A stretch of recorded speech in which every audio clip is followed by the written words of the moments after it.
ಅತ್ಯಂತ ಹೊಲಸು ಭ್ರಷ್ಟ ಕಾಮುಕ ಜಡ್ಜ್ಗಳು ಬರ್ತಾರೆ. ನೆಕ್ಸ್ಟ್ ಅತ್ಯಂತ ಹೊಲಸು ಭ್ರಷ್ಟ ಕಾಮುಕ ಜಡ್ಜ್ಗಳು ಬರ್ತಾರೆ.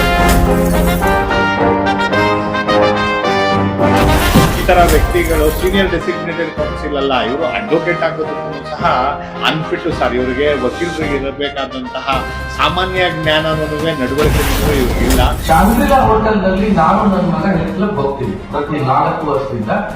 ಅಲ್ಲಿ ಒಬ್ಬ ವ್ಯಕ್ತಿ ಒಬ್ಬ ಶಿರಸ್ತೆದಾರನ ಮಗ, ಆ ಶಿರಸ್ತೆದಾರ ರಿಟೈರ್ ಆದ್ಮೇಲೆ ಒಬ್ಬ ಹಿರಿಯ ವಕೀಲರ ಆಫೀಸರ್ ಜಡ್ಜರು.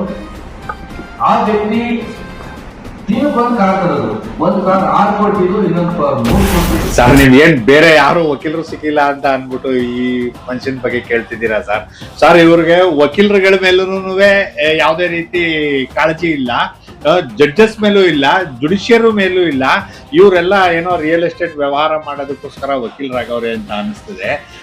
ನೋಡಿ, ನನಗೆ ಯಾರೋ ಒಬ್ರು ಟ್ಯಾಗ್ ಮಾಡಿದ್ರು ಈ ವಿಡಿಯೋನು ಮತ್ತೆ ಒಂದು ಇಮೇಲ್ ಕಂಪ್ಲೇಂಟ್. ಅವರು ರಿಜಿಸ್ಟ್ರಾರ್ಗೆಲ್ಲ ಕೊಟ್ಟಿರೋಂಥ ಕಂಪ್ಲೇಂಟ್ ಏನ್ ನೀವು ಈ ವಿಡಿಯೋದಲ್ಲಿ ನೋಡ್ತಾ ಇದ್ದೀರಾ, ನರ್ಸತಾ ಕೊಲಿಜಿಯಂ ಅಂತೆ ಹೊಲಸು ಮತ್ತೆ ಕಾಮುಕ ಭ್ರಷ್ಟಾಚಾರಿ ಜಡ್ಜ್ಗಳಂತೆ, ಬಾಲ ಬುಡುಕರು ವಕೀಲರಂತೆ, ಈ ರೀತಿ ಎಲ್ಲ ಹೇಳ್ತಿರೋಂಥದ್ದು. ಇದೆಲ್ಲ ಹೆಂಗ್ ಸಾಧ್ಯ ಸರ್? ಒಬ್ರು ಸೀನಿಯರ್ ಡೆಸಿಗ್ನೇಟೆಡ್ ಕೌನ್ಸಿಲ್ ಅಂತ ಅಂದ್ರೆ ಅವ್ರಿಗೆ ತನ್ನದೇ ಆದಂತಹ ಘನತೆ, ಗೌರವ ಮತ್ತೆ ಪ್ರೋಟೋಕಾಲ್ಗಳಿರ್ತದೆ, ಯಾವ್ದೊಂದೂ ಇಲ್ಲದೆ ಇರೋಂಥದ್ದು. ಈಗ ನೀವು ಮೊನ್ನೆ ಒಂದು ಪ್ರಕರಣ ನೋಡಿದ್ರಿ, 8ನೇ ಕ್ಲಾಸ್ ತರಗತಿಲಿ NCERT ಒಳಗಡೆ ಕರಪ್ಷನ್ ಇನ್ ಜುಡಿಷಿಯರಿ ಅನ್ನೋ ಒಂದು ಶೀರ್ಷಿಕೆ ಅಡಿ ಒಂದು ಪಠ್ಯಪುಸ್ತಕ ತಯಾರು ಮಾಡಿದಕ್ಕೆ CJI ಅವರು ಇದು ನ್ಯಾಯಾಂಗದ ಮೇಲೆ ಆಯ್ತಿರೋಂತಹ ದಾಳಿ, ನ್ಯಾಯಾಂಗ ಮೇಲೆ ದಾಳಿನ ಯಾರೇ ಮಾಡಿದ್ರು ಸಹಿಸೋದಿಲ್ಲ ಅಂತ ಹೇಳಿದ್ರು. ಅದೇ ರೀತಿ ನಾವು ನಿಮ್ಮ ಮಾಧ್ಯಮದ ಮುಖಾಂತರ ಜುಡಿಷಿಯರಿಗೆ ಆಗ್ರಹ ಮಾಡ್ತಾ ಇದ್ದೀವಿ. ಈ ತರ ವ್ಯಕ್ತಿಗಳು ಸೀನಿಯರ್ ಡೆಸಿಗ್ನೇಟೆಡ್ ಕೌನ್ಸಿಲ್ ಅಲ್ಲ, ಇವರು ಅಡ್ವೊಕೇಟ್ ಆಗೋದಕ್ಕೂ ಸಹ ಅನ್ಫಿಟ್ ಸರ್. ಇವರಿಗೆ ವಕೀಲರಿಗೆ ಇರಬೇಕಾದಂತಹ ಸಾಮಾನ್ಯ ಜ್ಞಾನನೂ ನಡವಳಿಕೆನೂ ಇವ್ರಿಗಿಲ್ಲ. ಜುಡಿಷಿಯರಿ ಮೇಲೆ ಉಂಡು ತಟ್ಟಾಗಿ ಉಚ್ಚವೇ ಇದು ಅಂತಾರಲ್ಲ, ಇವ್ರನ್ನೇ ನೋಡ್ಬಿಟ್ಟು ಹೇಳಿರೋಂಥದ್ದು. ಇವರು ಅಲ್ಲಿ ಅನ್ನ ತಿಂತಿರ್ತೀವಿ ನಾವು ನಮ್ಮ ನ್ಯಾಯಾಂಗ ವ್ಯವಸ್ಥೆ ಒಳಗಡೆ. ಇದನ್ನ ಇವ್ರ ಹತ್ರ ಸಾಕ್ಷಿ ಇದ್ರೆ ಹೇಳ್ಬೇಕು. ಏನ್ ಬಾಲ ಬುಡುಕ್ರ ವಕೀಲರಂತೆ, ವಕೀಲರುಗಳಿಗೆಲ್ಲ ಈ ತರ ಎಲ್ಲ ಪದ ಬಳಸ್ತಾರಲ್ಲ, ಯಾರಂತ ವಕೀಲರುಗಳು ಹೇಳ್ಬೇಕು. ಭ್ರಷ್ಟ ಜಡ್ಜ್ಗಳು ಅಂತಂದ್ರೆ ಏನ್ ಭ್ರಷ್ಟಾಚಾರ ಮಾಡಿದ್ರು ಹೇಳ್ಬೇಕು. ಅದ್ ಬಿಟ್ಬಿಟ್ಟು ಸುಮ್ನೆ ಇವರು ಬಾಯಿಗೆ ಬಂದಿದ್ದೆಲ್ಲ ಗಾಳಿಲಿ ಗುಂಡೊಡ್ದಂಗೆ ಸಭೆ ಸಮಾರಂಭದಲ್ಲಿ ಎಲ್ಲ ಮಾತಾಡೋದು, ವಕೀಲರುಗಳ ಮನಸ್ಸಿಗೆ ಎಲ್ಲ ವಿಷ ತುಂಬಾ ಅಂತ ಕೆಲಸ ಮಾಡ್ತಾವ್ರೆ.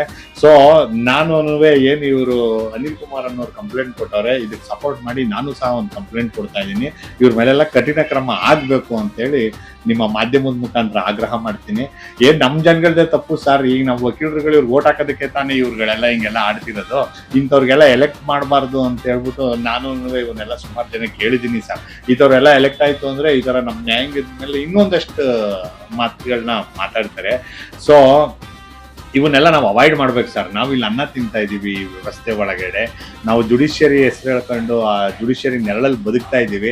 ಅದಕ್ಕೊಂದು ಕನಿಷ್ಠವಾದ ಗೌರವ ಕೊಡಬೇಕು. ತಪ್ಪು ಮಾಡ್ತು ಅಂತಾದ್ರೆ ನಾವು ಅದನ್ನ ಸಾಕ್ಷಿ ಸಮೇತ ಹೇಳ್ಬೇಕು. ಅದ್ ಬಿಟ್ಬಿಟ್ಟು ಇವರು ಅಂದಾಜಲ್ಲಿ ಆಧಾರ ರಹಿತವಾದ ಹೇಳಿಕೆಗಳೆಲ್ಲ ಕೊಡಬಾರ್ದು. ಈ ಹಿಂದೆ ನನ್ನ ಮೇಲೂ ಹಿಂಗೆ ಮಾಡಿದ್ರು, ಏನೋ 400 ಕೋಟಿ ತಗೊಂಡ್ಬಿಡ್ತಾನೆ, 500 ಕೋಟಿ ರೂಪಾಯಿ ವ್ಯವಹಾರ ಮಾಡ್ತಾನೆ, ಹಂಗ್ ಮಾಡ್ತಾನೆ, ಹಿಂಗ್ ಮಾಡ್ತಾನೆ, ಆಗ್ಲೂ ಎಲ್ಲ ಸುಳ್ಳು. ಈಗಲೂ ಜುಡಿಷಿಯರಿ ಮೇಲೆ ಹೇಳ್ತಾ ಇರೋದೆಲ್ಲ ಸುಳ್ಳು ಅಂತ ಹೇಳಕ್ ಇಷ್ಟಪಡ್ತೀನಿ. ಇಷ್ಟೇ. ಭ್ರಷ್ಟ ವಕೀಲರು ಇಲ್ಲದೆ ಭ್ರಷ್ಟ ನ್ಯಾಯಾಧೀಶರಾಗಲಿಕ್ಕೆ ಸಾಧ್ಯ ಇಲ್ಲ. ನೀವು ಪ್ರತಿ ಸರಿ ನೋಡಿ, ಕಳೆದ 10 ವರ್ಷದಲ್ಲಿ ಯಾರು ಭ್ರಷ್ಟ ನ್ಯಾಯಾಧೀಶರು ಬಂದ್ರು ಅವ್ರಿಗೆ ಮಿನಿಮಮ್ 5 ರಿಂದ 10 ಜನ ಬಾಲ ಬುಡಕ ಭ್ರಷ್ಟ ವಕೀಲರು ಸೇರ್ಕೊಂಡಿದ್ದಾರೆ. ಇದರಲ್ಲಿ ಹಿರಿಯ ವಕೀಲರ ಪಾತ್ರ ಅಂತೂ ಅಂದ್ರೆ ಡೆಸಿಗ್ನೇಟೆಡ್ ಸೀನಿಯರ್ ಅಡ್ವೊಕೇಟ್ಸ್ ಅಂತೂ ಖಂಡಿತವಾಗ್ಲೂ ಸೇರ್ಕೊಂಡಿದ್ದಾರೆ.